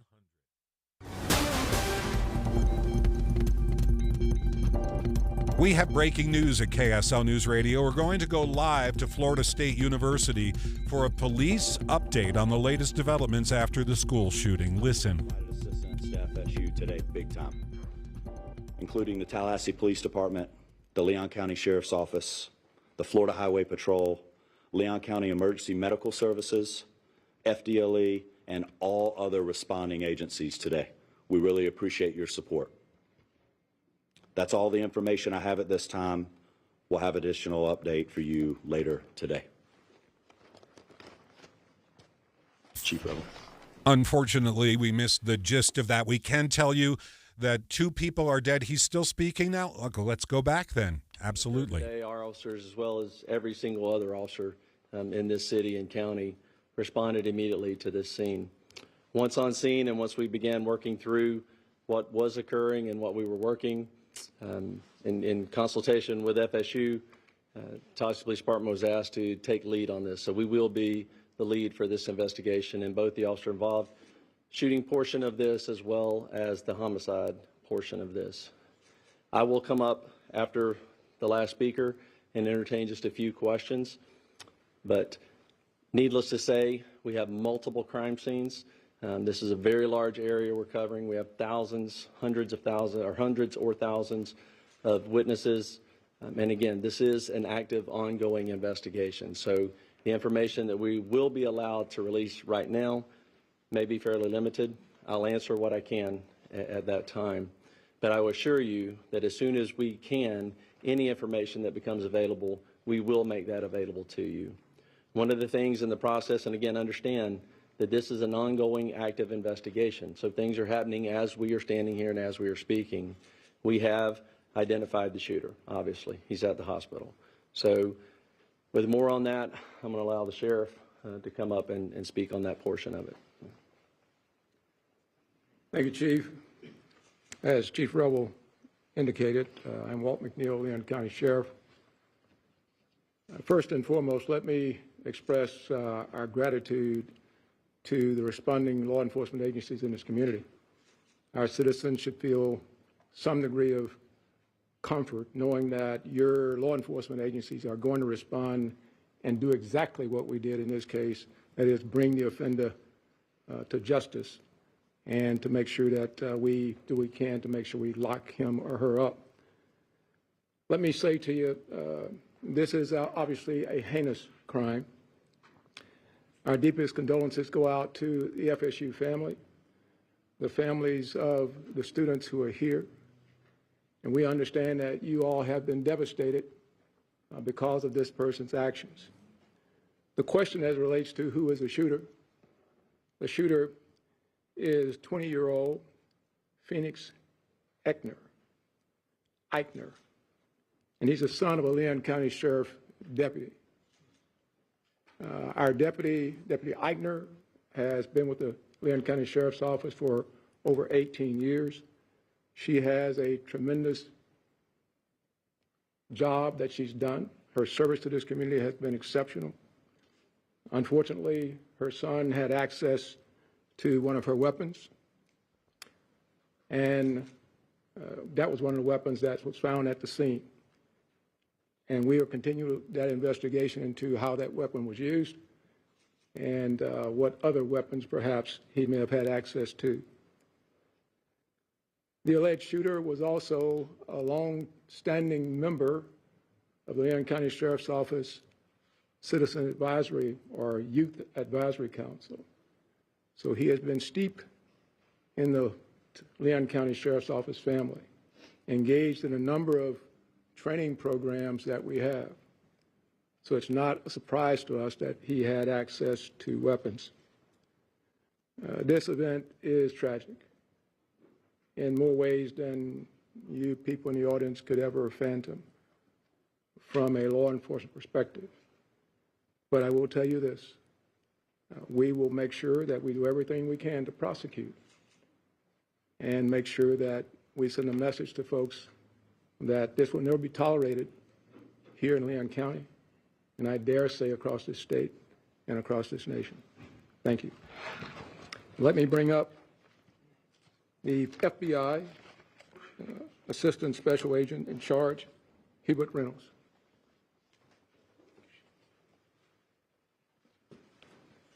Good afternoon. My name is Hubert Reynolds, and I'm the Acting Special Agent in charge of the Jacksonville Field Office. I want to echo those standing with me what a horrific crime this is, and we stand with you fully. We have an office here in Tallahassee, and we are fully engaged with providing any resources that we can bring to bear to help with this investigation moving forward. We've established a digital tips media line where you can upload photos, videos prior to and during the incident. If you're there from social media, please upload all of that. I will give you now the website address. You can upload any tips to www.fbi.gov/FSU shooting. Again, that's www.fbi.gov/FSU shooting. I want to assure you that we are going to bring every available resource to be able to help the community and the local people here. Thank you.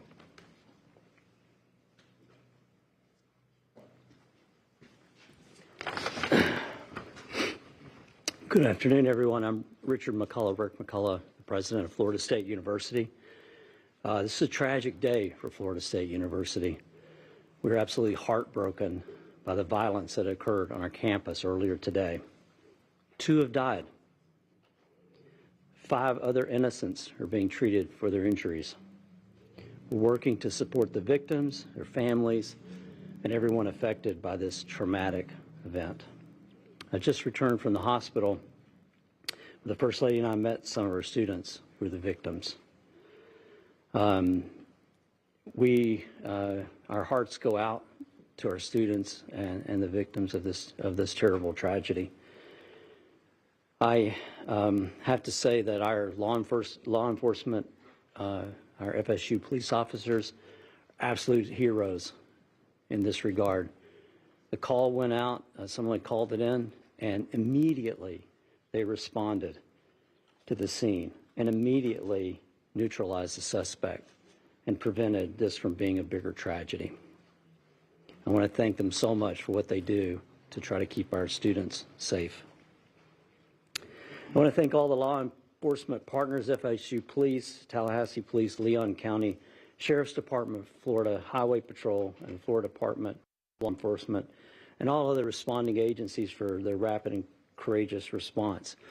I want to thank everybody that came out to visit with the students and to help us and to be here today for this press conference. And I appreciate so much the support that you're all providing to our university and to our students. We're fully cooperating with the investigation, and we defer to law enforcement as they continue their work. I'd also like to thank all the healthcare providers at Tallahassee Memorial Hospital. They're treating and providing outstanding care to our victims. Right now, our top priority is safety and well-being for all the people and our campus. As it was said, classes are canceled.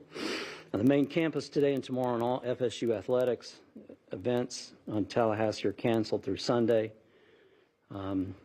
We also want to tell you that counseling and psychological services are available to students, faculty, and staff, and anyone that needs that should call 2003. We're also providing support for faculty and staff through our Employee Assistance Program. And so if you need any help, please reach out. We'll continue to communicate with the campus community as we know more. This is a deeply emotional time, but we're all here to support each other. We're going to do everything we can to support our community. We're a strong and united community. We're family. And so we'll take care of all of you. And we'll get through this together. Thank you. All right, at this time, we will take a few questions. Let me just reiterate, this was a massive response, a massive response of law enforcement personnel. Our federal, state, local partners have continued to build relationships that long preceded this event. And that came into great play today in the seamless way that we all came together to work these events. But I know you'll have some specific questions. I will tell you right now, we are not going to talk about the victims, other than the fact that there are 6 of them, two additional deceased, and then the suspect. So 9 total persons. 9 total persons. Yes, sir. Have you all been able to talk to the suspect at all? Any idea about motive? The suspect invoked his right. We have been listening to police speaking about the shooting at Florida State University, and it sounds like we have 2 dead, 5 or 6 injured, and the suspect is in custody. So more on this to come, but that's what we've been listening to for the last little bit here. We're going to cut to a commercial break, and then we'll be back in just a few minutes with more of Inside Sources. Be advised, this is your opportunity to save up to 40 to 80% on a hot tub or swim spa. This weekend only, Friday through Sunday, Mountain America Expo Center, Sandy.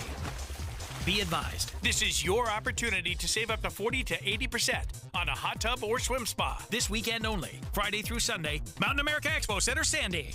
18-month interest-free financing. Our factories have demanded we sell 1,000 hot tubs and swim spas this weekend. Mountain America Expo Center, Sandy. Huge factory incentives, factory rebates, this weekend only. Mountain America Expo Center, Sandy. We can remove your old hot tub. Free delivery of your new hot tub. Hot tub starting at $2,999. Mountain America Expo Center, Sandy. Free delivery of your new hot tub. Just relax and enjoy. Mountain America Expo Center, Sandy.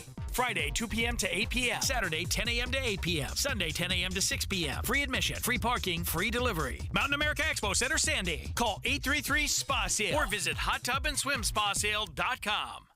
The movie show is at Minky Couture in Layton this Friday from 10 to 1. Check out all the new spring styles just in time for Mother's Day. Visit minkycouture.com. Did you hear? A recent stash of $10 gold Liberty coins from the 1800s has been found. These gorgeous gold coins are as bright and shiny as the day they were struck in the late 1800s. And less than 200 of these gold coins are available. Coin experts are calling this gold find an incredible opportunity. Call 1-800-917-4635 and you are guaranteed a $10 gold Liberty coin minted by the U.S. Mint in the 1800s. But with extremely limited availability, you must call now. These gold Liberty coins from the 1800s are still in uncirculated condition. That is history you can hold in your hand. To learn more, call 1-800-917-4635. Call now and you'll receive a free American Coin Collector's Bonus Package, a $40 value, free with every order. Call 1-800-917-4635 now to secure your $10 gold Liberty coins dated from the 1800s before they sell out. That's 1-800-917-4635. Is your financial advisor offering you up to a 30% upfront bonus? Are they promising you up to 10% growth per year guaranteed for your retirement income? If not, you need a new financial advisor. I'm Jeff Jr., founder of Trajan Wealth. If you plan to retire within the next 10 years, don't wait only to find out it's too late. I've seen hard-working folks like you retire only to be required to go back to work, all because their advisor told them guarantees like these were too good to be true. They're not. That's up to $30,000 up front or up to $10,000 per year on $100,000, all guaranteed for retirement income.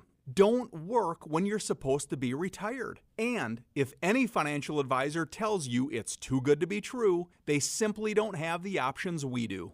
Call Trajan today at 801-899-7600. Annuity guarantees are based on the claims paying ability of the issuing insurance company. If you're living with dry age-related macular degeneration or dry AMD, you may be at risk for developing geographic atrophy or GA. GA can be unpredictable and progress rapidly, leading to irreversible vision loss. Now there's something you can do to slow it down and get it going slower. Izervay is proven to slow GA progression. Izervay gets GA going slower. Izervay or avacincaptad pagel is a prescription eye injection used to treat GA. Don't take it if you have an infection or active swelling in or around your eye. Izervay can cause eye infection, retinal detachment, or increased risk of wet AMD. Izervay may temporarily increase eye pressure. Your vision may be impaired after an eye injection or exam. Don't delay. Ask your doctor about Izervay today. Izervay gets GA going slower. Visit Izervay.com. That's IZERVAY.com. Do you need new windows? Look, all glass pretty much looks the same to the naked eye, but if your windows aren't triple-coated, argon-filled and sealed double-pane glass, the cold is seeping in. You need to call Advanced Window Products. They use the highest quality glass and premium vinyl to create state-of-the-art windows and frames, and for 38 years, they build those frames right here in Utah. Custom crafted for Utah's climate. The best windows you can buy at prices 30 and 40% less than what the big companies charge because they cut out the middleman. They're the factory. They even give you a lifetime warranty, and right now as we head into spring, save an extra $2,500 off 10 windows or more. Custom windows that'll give your house a fresh new look and save you money on your heating and air conditioning. Advanced Windows offers 60-month 0% financing, even buy now, pay later, and an extra $2,500 off. Call for a quote, 801-850-9100. That's 801-850-9100, or go to advancedwindows.com. At Fisher Investments, we may seem like other money managers, but we're different. What makes you so different than the rest of us? We ensure clients receive unparalleled service at every step of the relationship. Tell me more. Our investment counselors focus on service over sales, prioritizing clients' needs. How do you make money? We don't sell any commission-based products. We have a simple management fee based on the value of our client's portfolio. So we do better when our clients do better. What about client portfolios? We get to know each client, their finances, family, health, lifestyle, and more, and then we tailor a portfolio based on their specific goals and needs. Your clients really come first then, huh? Yes, we make them a top priority. Our goal is helping them achieve a comfortable retirement. Wow, maybe we are different. At Fisher Investments, we're clearly different. Learn more at FisherInvestments.com. Investing in securities involves the risk of loss. Getting help with electrical repairs is easier than you think. All you have to do is call Any Hour Services or schedule an appointment at anyhourservices.com. No one helps more homeowners than Any Hour Services. Inside Sources. Inside Sources on KSL News Radio. During the 2024 election cycle, we spoke several times about Republicans and their infighting, a little bit kind of the identity crisis and soul searching that I think Republicans have been going on, and that Democrats seemed very unified, like very, I would dare say, homogenous, right? Like there was one way of thinking about everything and they were all on a single page, which I don't think does you good in American politics. I also don't think it's really true. Right, but I'm going to say it's more true. Anyway, that's a whole other conversation, It's Aaron. less public. The Democrat differences are less public than the Republican differences right now. But also, when you are homogenous and you have litmus tests for thinking, it's hard to find the median voter, right, Aaron? So it's actually good I can for say the that from the Republican Yeah, side. right. So the Republican Party having a wider breadth of, I think, interests and issues that they could speak to is one of the reasons why they won so resoundingly nationally in the 2024 election cycle. And so Democrats are trying to, they're on the back foot, trying to figure out how they come back from the 2024 elections, figuring all that out. And in a bold move, Very bold move. This is. Yes, I'm going to use my favorite word, fascinating. It is This fascinates fascinating. me. So, and I felt like we spent a lot of time picking on President Trump, so I thought we got to just end this show here with picking on Democrats. They've got a 25-year-old vice chair. His name is David Hogg. He was famous because he was one of the survivors, right, Aaron, of the Parkland shooting and rose to national prominence talking about that experience. He is the vice chair of the Democratic National Committee and is talking about taking a hard stand against traditional Democrats, pledging to fund primary challengers who will, how did he call them? They're going to challenge ineffective, asleep at the wheel Democrats. Right. So what I'm going to do is bring in a bunch of people to run in primaries at Democrats who I think are ineffective and asleep at the wheel. Yeah. And so that's interesting for media to talk about because that's the, how did you call it earlier, the private fighting, right, that Democrats might be doing. But I don't know, do you feel like that's a super good idea? Well, I think this exemplifies a very interesting challenge for the Democratic Party right now because we have talked at length about the fact that they need to have some sort of messaging if they want to win anything in 2026, let alone in 2028. And that message is not at all clear. And what it seems like is that David Hogg, who's the vice chair of the Democratic National Committee, I mean, we're talking about the National Committee, right? He's the vice chair and he's pledging to go after his own people. And it sounds like from the way that I'm looking at this, that he wants to take it to the left. He wants to take the party to the left. Do you think he also wants to make it younger? Yes, I think he does. Right. So a little bit it's like, oh, wow, let me just pick on young people, and I do apologize. But he's 25 years old. The language he uses, ineffective and asleep at the wheel, feels, I don't want to say ageist, but man, when I read that, Aaron, it felt a little ageist, right? Like what he was going to do was launch young candidates at people who, because one of the things he said was there was a litmus test, which basically was how long you're going to be here. Yeah, right? He did kind of mention that. So maybe that's why I'm thinking about it as being this ageist. He says, David Hogg says, we have a culture of seniority politics that has created a litmus test of who deserves to be here. So that just reads to me as I'm going to run a bunch of young people at a bunch of old people in primaries. Yeah, I mean, he has said that it's not specifically about age. And, you know, the rest of that quote says we need people, regardless of their age, that are here to fight. He also has name-checked 2 exceptions that he is not going after. One is former House Speaker Nancy Pelosi, who's 85 years old. And the other is Representative Jan Schakowsky from Illinois, who is 80. And he described them as, quote, fighters who are delivering. So the answer is if David Hogg thinks you're fighting. So can I just ask you a question? As someone who has been a candidate, Aaron, how a little bit I thought the party didn't weigh in an intra-party fight. Like, isn't it kind of the role of the party to wait for whatever nominee gets chosen and then back that nominee?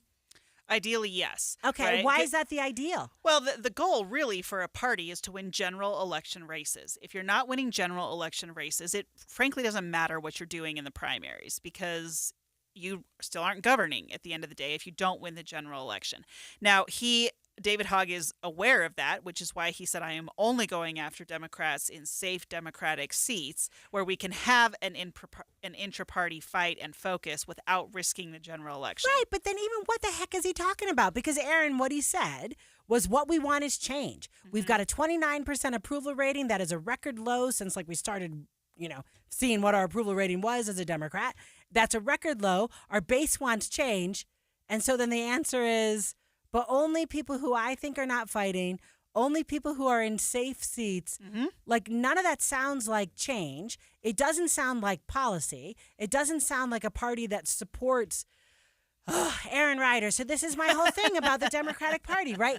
If you are trying to build a team, at the end of that primary, you need everyone who didn't win to still be on the team with you. Yeah. So if you go in and you are stirring, right, like you are just making a whole bunch of noise, how on earth does that build Do you know what I mean? To the median voter. The point is to get to the 50% plus one voter. Yes, but if you're talking about, but again, if you are fighting on ideological lines and you want, I mean, we see this with the Republican Party, right? Like even Donald Trump has said that he wants to go after people like Thomas Massey, who are in safe Republican areas because he wants the people who are going to support the agenda that he is promoting. David Hogg apparently is doing the same thing. He wants Democrats who are going to drive the Democratic Party in the direction he wants it to go, and thinking that that is the direction that will ultimately win the day.